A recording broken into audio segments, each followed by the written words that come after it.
Welcome to SFA Now. I'm Rolando Alvarez. And I'm Brianna Nicole. Today we're going to take a look at the Jerome Whitkin's drawing, Stone Fort Quintet, and how to study better for finals, and much, much more. This is SFA Now.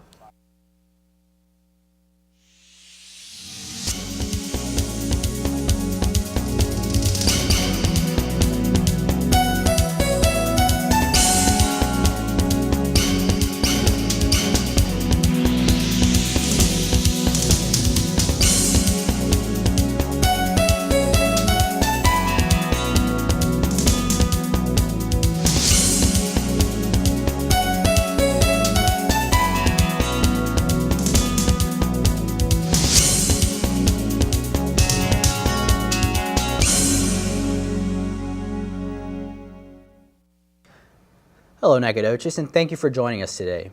The Stephen F. Austin State University College of Fine Arts presents Jerome Whitkin drawings in the Reveley Gallery of the Cole Art Center located in downtown Nacogdoches. Jerome Whitkin is an American artist recognized as one of the most formidable figurative painters working today. He has been called a virtuoso painter whose work is in dialogue with old masters, social realism, history, and even abstract expressionism. Whitkin's work can be thought of as interrelationship between the creation of realistic pictorial form with painterly gestures, strongly influenced by his desire to absorb and surmount abstract expressionism, as well as the deep implications of the death of his father, which induced Whitkin to explore mortality and the underlying reality of personal and social relationships, which is evident in his portraits and characterization in his narrative work. For additional information of upcoming galleries located in the Cole Art Center, call 936-468-1131 or visit www.finearts.sfasu.edu. It's that time of the season again around the SFA campus. Students are dusting off their textbooks and beginning to study for those dreaded finals. It's apparent all over the university. Many students chose a calm, quiet environment to study in to reduce the stress level that comes along with the end-of-the-year exams. Whether it's outside near a patio, with a study group of friends, or alone in your residence hall, students are all over feeling the struggle of studying. Located on the first floor of the library is the Student Tutoring Center called the ARC. Talking with students, many feel like this is the ideal place to study on campus due to the help of the grad students and fellow peers. Many different subjects are offered for tutoring in the ARC, and they range from math, science, history, English, and as well as specialty courses on student request. So if you need help getting into the swing of studying for finals, check out the ARC, which is located on the first floor of the library. For information, you can contact the library at sfasu.edu/ARC. This week in the Ralph Steen Library, Sketchlook is taking place in front lobby. Sketchlook is an exhibition of handmade artist books. The Sketchlook committee kicked off the exhibit with a reception on Wednesday, March the 23rd, and will run through March the 25th. The exhibit features handmade books made by our very own students in the art department here at SFA. The Sketchlook committee is made up of 6 students headed by Candace Hicks, who is a professor in the art department. 23 students got together to make these handcrafted books, what they called bandorama. They drew all the art books themselves and bound them so they could be put on this exhibit. The Sketchlook is looking to make this a touring exhibit. They want people to see the talent and hard work that these artists have put forward. For more upcoming events at the library, you can go to sfasu.edu.com. On Thursday of the Easter break, the gentlemen of Phi Kappa Psi had an Easter egg hunt in a partnership with the Boys and Girls Club of Nacogdoches. A fraternity member said that this was the first Phi Kappa Psi Easter egg hunt, but they look forward to making it an annual occasion if things go as planned. The fraternity contributed bounce houses and along the side the Boys and Girls Club collected copious amount of Easter eggs. Once released outside to the Easter egg hunt, the kids spent their time hunting and bouncing in the bounce house. These children of the Boys and Girls Club were all hyped for the egg hunt, all by the time that it began. They eagerly charged the egg hunt ground, and the joy of carefree childhood was in the air. The Easter eggs weren't hidden for long. As the kids swept through the hunting grounds, they were quickly snatched up. Little did the kids know some eggs had tickets that would win them bikes. After the egg hunt ended, the kids went in for pizza and refreshments after the long day of fun. The day was a very successful day and left many children with a handful of candy and a grin on their faces. If you would like to know more of any information about what events the Boys and Girls Club is hosting, you can contact them at 936-560-2334. The Stone 4 Wind Quintet at Stephen F. Austin State University presented music never before performed at the recital presented by the School of Music Faculty Ensemble with this past Wednesday, April the 23rd at 7:30 in the Cole Concert Hall on the SFA campus. The quintet includes Christina Guthrie on flute, Christopher Ayer on clarinet, Stacy Spring on bassoon, and Charles Gavin playing the horn. Gavin, professor of horn and chamber music at SFA, said the concert featured a great variety of music that is challenging and enjoyable to perform. The highlight of the concert was the performance of Rhapsody for 9 Instruments by Texas native Carrie Turner, which featured other music faculty members Jennifer Dalmas, Melissa Knapp, Evgeny Rachev, and Carlos Garveria, with Tammy Angeli, assistant director of bands, as guest conductor. His music has a definite Southwestern flavor to it, Gavin says. For tickets or more information on future shows, call SFA Fine Arts Box Office at 936-468-6407 or visit www.finearts.sfasu.edu. Have you ever heard of roller derby? Well, there's an East Texas Bombers roller derby league that was established in 2003. The Bombers are committed to providing the sport of flat track roller derby to the Tyler area. Roller derby is currently the fastest growing sport in the world and well on its way on becoming an Olympic sport. The Bombers follow the Women's Flat Track Derby Association rules and guidelines. Their team is made up of professionals made from diverse backgrounds all over East Texas and are often referred to as the nicest ladies in derby. They strive to promote the athletic and competitive value of women's roller derby through community service, sportsmanship, and dedication to women's empowerment. They seek to expand awareness of their sport along with the grace and confidence of women through league bouts, events, and other community outreach programs. The team provides positive role models and improves East Texas through the support of nonprofits. A portion of the ticket sales is given to a different charity of each home game. The Bombers also recently adopted Barkfield Park in an effort to keep the city of Tyler beautiful. Members encourage trust and demonstrate mutual respect towards each other to further grow the maintenance excellence within, as well as outside members' base. The sport is unique, fun, and family-friendly, so if you're interested in the roller derby team, go check out their website and find out more about them at www.easttexasbombers.com.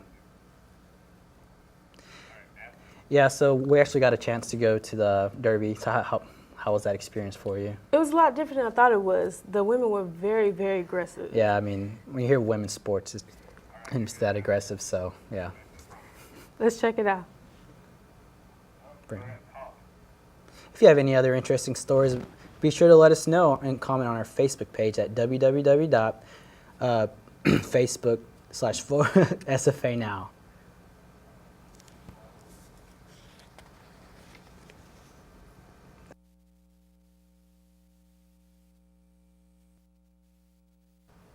Welcome back to SFA Now. There's a lot that goes on around Main Street that not a lot of people know about. We sent SFA Now reporter Thomas Martin to go check it out. Main Street. Everybody knows about it, yet students are rarely on the brick road, at night or during the day. A common thought is city resistance against the college influence. Since this is a college town, I decided to go investigate. First, I spoke with the owners of Stuff and Such. College kids are looking for this type of shop, and there's nothing in town, and they've gone to Longview or Tyler or Houston to buy their merchandise. Yeah. And I think there should be more businesses in town that should be related to helping bring students to SFA. And it's got a little bit of everything in it. We've got jewelry, we got records, we got comic books, we've got sports memorabilia, knives and pocket knives, and all sorts. Since I opened this up, my eyes has really opened up. I've seen people from 18 all the way up to 70 coming in here buying pipes. And I'm surprised how many parents bring their kids in to buy pipes for them. Oh, wow. And then the parents come back and buy pipes after they drop their kids off. Next, I spoke with the owner of Libertyville. When my husband and I moved back, we used to drive to Houston or Austin to be able to do the kind of things that we like to do on the weekend. We always talked about that we felt it would be better if there were a listening venue and a good wine bar in Nacogdoches. and we thought downtown would be perfect, and that it was missing that. And the more we would talk to people about our dream or our idea, the more people would say, oh, we've thought about that too, or that would be great, or my wife was just saying we needed to do that. And other people had similar ideas. It just hadn't been done yet. And so I guess So I decided to once and for all get to the bottom of it.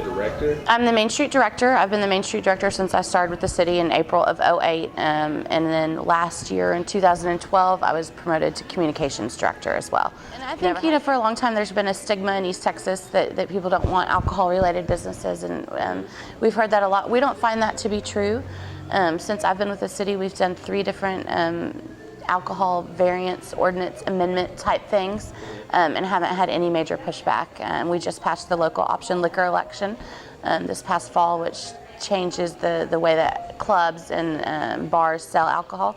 And then we're getting ready to present an ordinance to council in the next few months that's going to actually allow alcohol to be carried and served out on the red brick streets. all of our dealings with the city have been positive. Everybody's been very easy to get along with and very helpful. So I would just say at the very There's still a lot of city resistance. No, I've not had any. They just let you do now? They've not bothered me a bit. So what are they doing to attract the student body? Well, we have all different kinds of music. We have blues, jazz, Americana, rock, singer, songwriter, a lot of indie.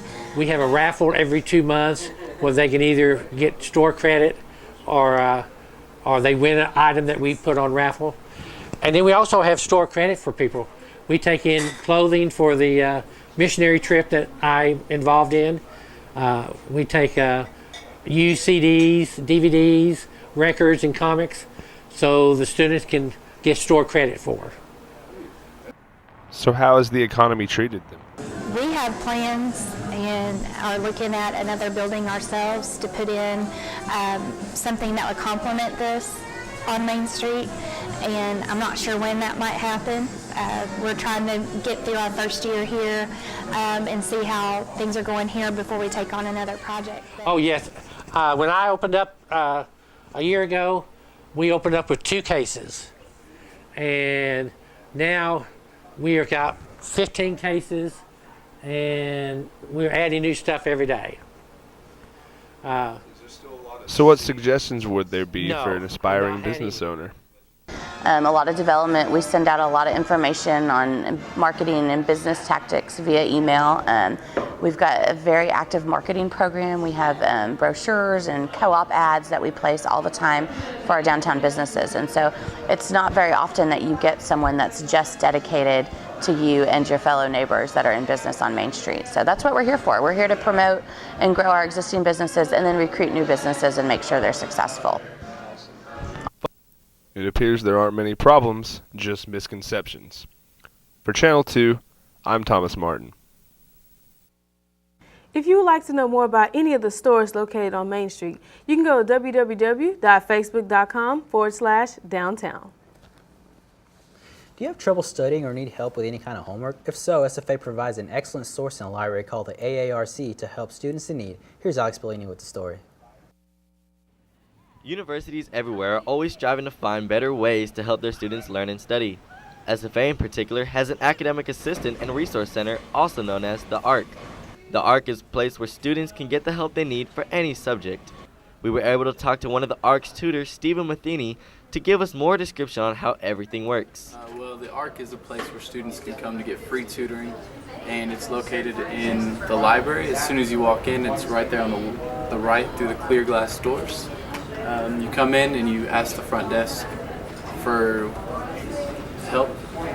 If you need help in math, English, writing, physics, anything you need, they'll help you find your way to the table that you need to be placed. Or if you need an SI, which is a student instructor, they can help you as well.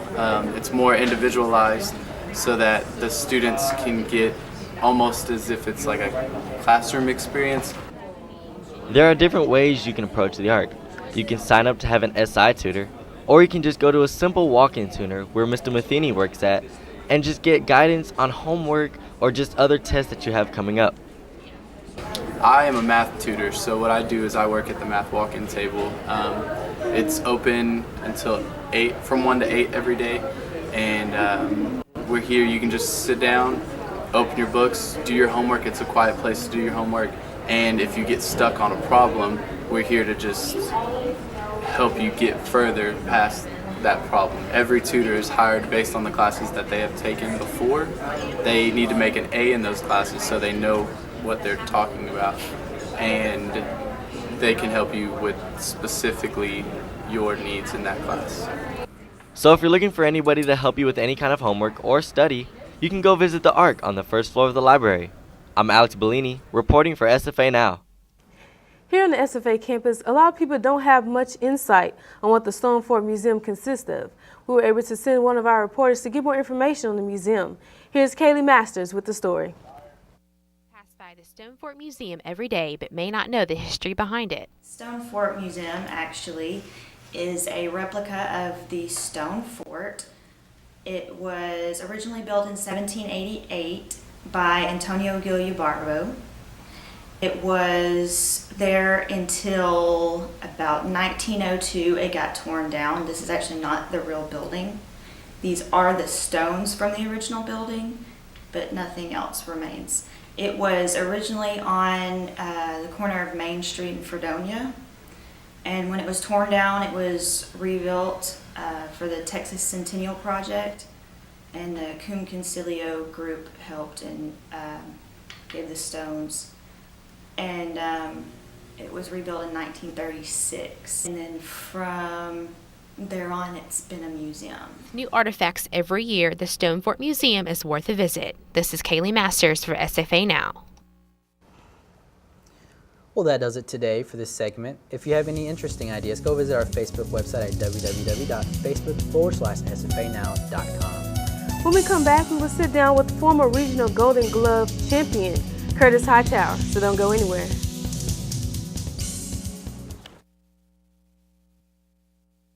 Welcome back to SFA Now. I'm Rolando Alvarez, and I'm here today with two-time East Texas Regional Golden Gloves champion, Curtis Hightower. How's it going, Curtis? So how'd you get into boxing, first of all? My father's been training me since I was little, probably around 8 to 10 years old. My father started training me. Never really took it seriously at all until I came to SFASU, and that's where I kind of found it to be a passion of mine. It's actually the sport I think all young men should participate in. Teaches you a lot about life, in the sense that, you know, it's just the most person you can ever count on is yourself. You know, when you're in that ring, it's just you and your opponent. You can't blame anything on anybody else. You know it's just you. If you mess up, it's on you. Yeah. You have the opportunity to let people teach you, like your corner, let them help you. If you choose not to, though, you're the one that still has to fight. I think it's a great lesson for young men to learn, especially young men to learn. And like you said, your dad trained you. Now, as an adult, do you still go with those same trainings, or just kind of straight wrong way of training? Me and my father are very different fighters. He's a little shorter than me, so he's more of an inside fighter. I'm more of an outside boxer. So the initial methods, I guess, are still the same, but the putting them into use is very much different. Tell me a little about your everyday training methods.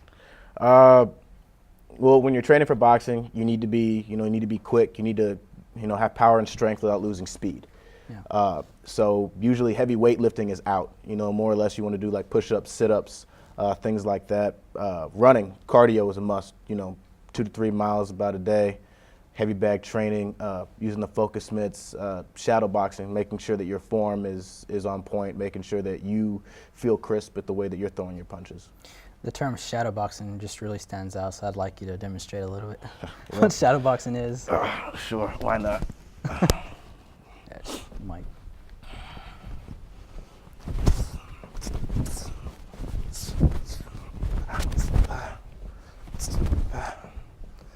Just like making sure that you're throwing your punches with speed and with crispness and explosiveness without losing your form, because form is where power comes from, especially in boxing. Is shadowboxing tiring? Because I know I did Insanity last summer, and there was a couple boxing